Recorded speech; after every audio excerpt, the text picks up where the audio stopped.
It is simple: plastic chairs and tables, a propane stove for tea, a refrigerator for bottled water and soda, some packaged foods, potato chips, and chocolates.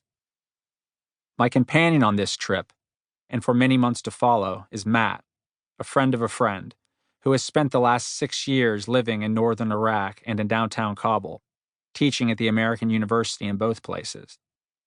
At the cafe, he orders a pot of tea and a plate of refreshments. Matt's purpose at the border is more practical than mine. He wants to see if it is open.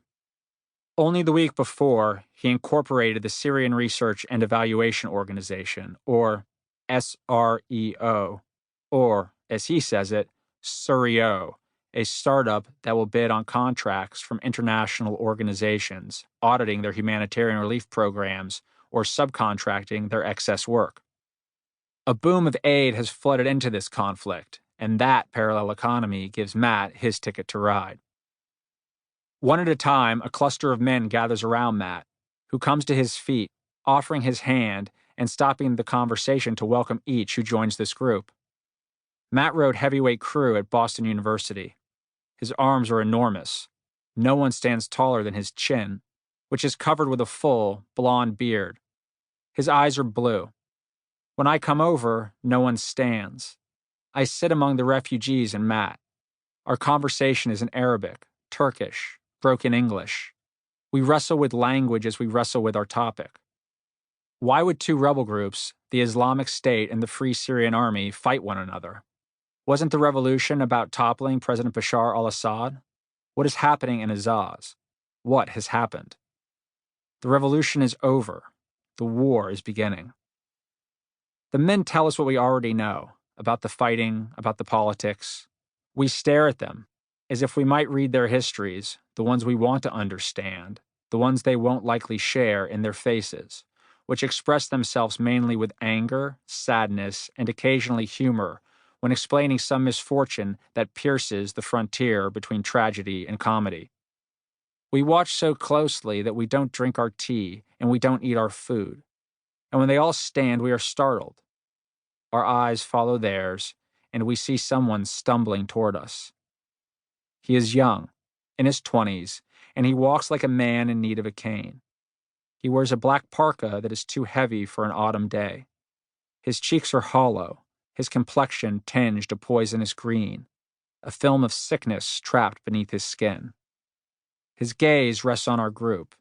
He comes closer. His eyes fix on Matt's, shifting to mine. They are bloodshot, a starburst of veins. The group moves aside, allowing him to step in front of us, the pair of Americans. He unzips his parka. Lifting his t-shirt, he winces at the pain. From sternum to waistband, he has been flayed open. His scar runs straight as a rail track, and the holes of heavy, unthreaded stitches appear industrial, binding like steel ties. We'd searched the expressions of these other men for some knowledge of this place, one beyond politics and the meaningless movements of armies. But this young man, with a serrated scar, wears such knowledge across his stomach. So much so that what I might learn from his words seems incidental compared with what I might learn from looking at his body. He pins his shirt up with his chin, tracing the length of his scar with the nubs of his index fingers, both of which have been snipped off. He is from Aleppo. He worked in a sugar refinery that was bombed during a regime offensive. This explains the scar. His amputated fingers remain a mystery. His 6-year-old daughter was killed in the same offensive, at home with her mother. But he doesn't tell me this. Another man whispers it in my ear. Unconscious after the bombing, he was taken to a hospital, which, once the regime advanced, fell into their territory. Flitting in and out of consciousness, he waited in the hospital for a surgeon, or death. For days he waited. There was a counteroffensive. Then the Daesh took the hospital, he says.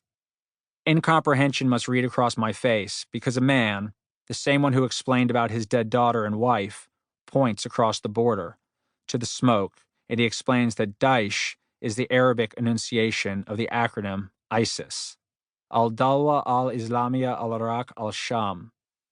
Because I was in a hospital held by the regime, continues the man with the missing finger.